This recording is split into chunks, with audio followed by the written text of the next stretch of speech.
Hello, class. Today we're going to be working on solutions once again and taking a look at table G a little bit closer and being able to identify three other types of problems that we use table G for. The first type of problem is going to allow us to determine which salt on table G is most and least soluble at a given temperature. These are the easiest questions because all you're looking up is the salt in question at a given temperature and seeing how high or low the graph goes in a particular region. When this question shows up, you need to first identify the type of question as either being most or least soluble. As we do in class, you should always get used to underlining the keywords most or least. That way you are focused in on what the question's trying to figure out. Second, you want to find the temperature that the question's asking about on table G, and then assess.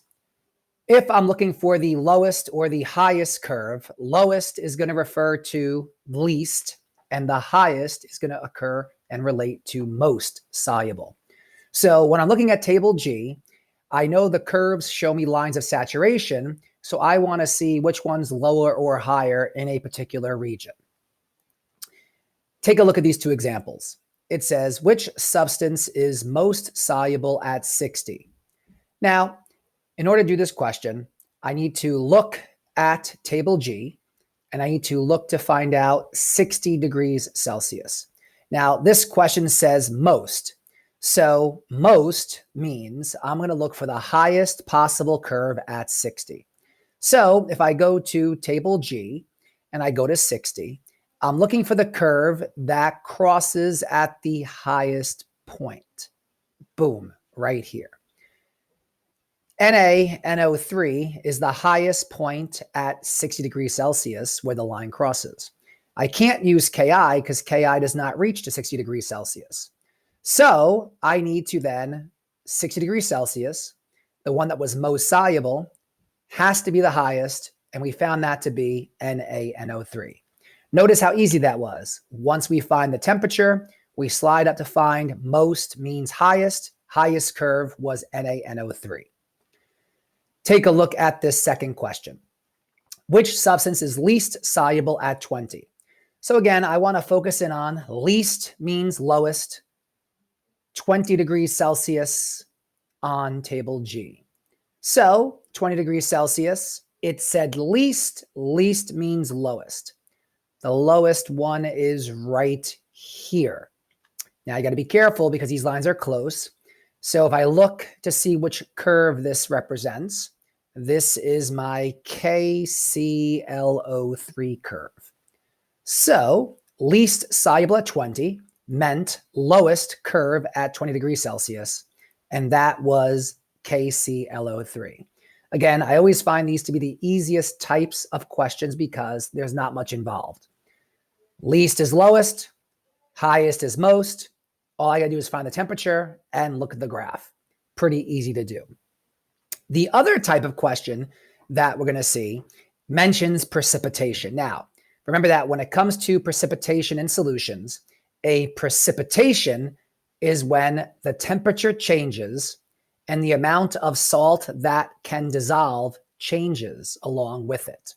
When this happens, the salt falls out of solution.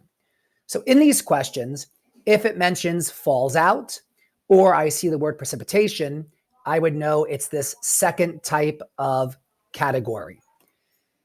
This example allows us to analyze the saturation points on the curve for the salt with the two different temperatures. So what I need to do is look up the two different temperatures for that salt on table G, and then subtract the two saturation points. When this occurs, it's easy to identify. So it says here, when a sample of KNO3 is cooled from 55 degrees Celsius to 35 degrees Celsius, how much of the sample precipitates out? So I see a salt, and it's being cooled from 55 to 35. The question also says precipitates out. This tells me that it's a type 2 question. So I need to find KNO3 at 55 and 35. And because it says precipitate out, I have to subtract. So if I go to table G, KNO3, and I'll use green for this one, at 55 degrees Celsius is right there. 55 degrees Celsius, KNO3. It says it's going to cool to 35 degrees Celsius. So 35 degrees Celsius for KNO3 is right there. So those are the 2 points that I'm analyzing. And to get from one to the other, I'm going to subtract. So KNO3 at 55, we got about 95 grams at 35.56. So again, I got about 95. I got about 56. So all I have to do is subtract these two numbers together, and that tells me 39 grams precipitate out.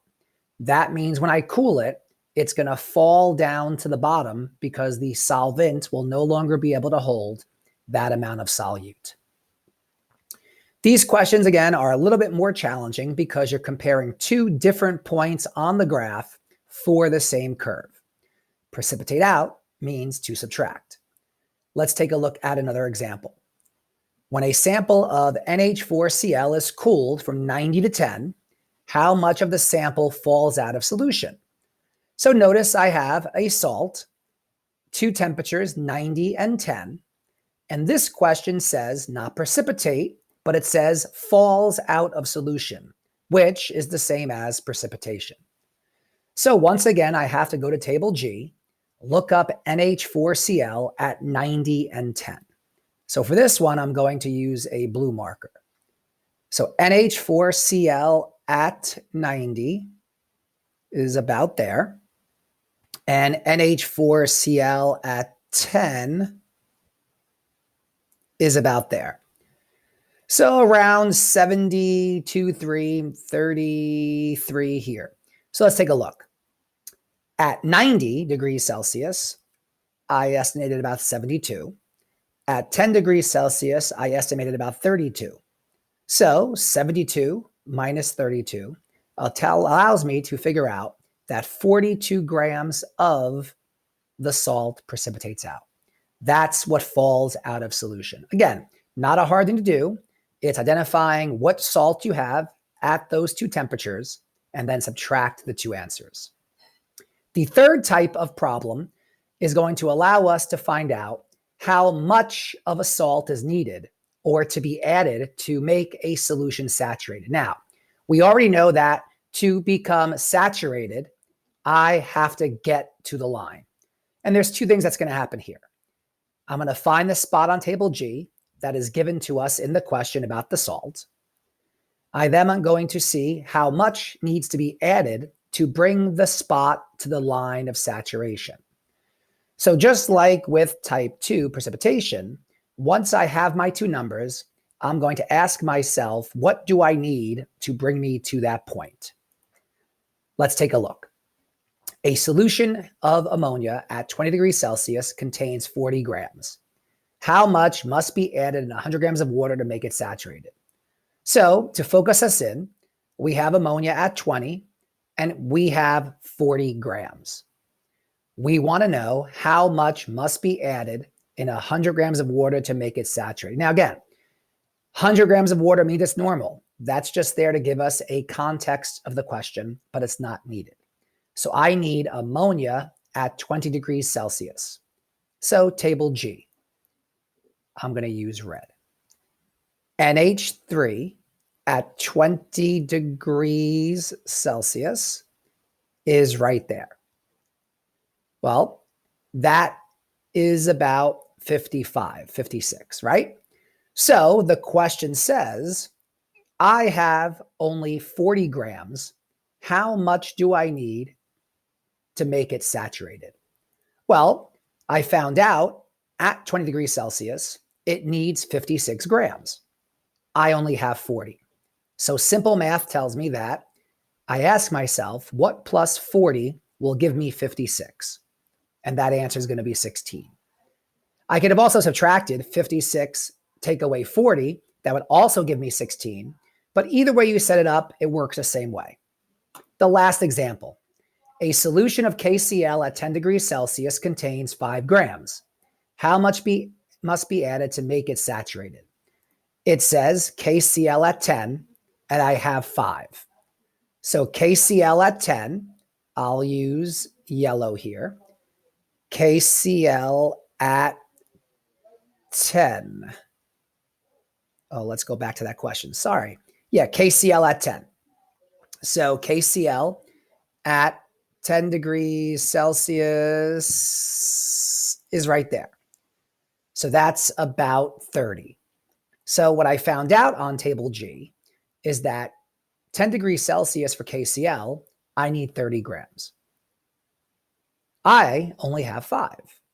So if I have 5, but I need 30, I ask myself, what plus 5 will give me 30? And that will tell me 25 grams. Again, these 3 different types of questions are not challenging, but they do require some effort. So at this time, you want to practice the worksheet that I put in Google Classroom. You may want to come back to this video as often as needed to understand what's going on. And then just like you did with the other 2 worksheets, you want to submit your answers to me. All right, everyone, stay safe and do some chemistry.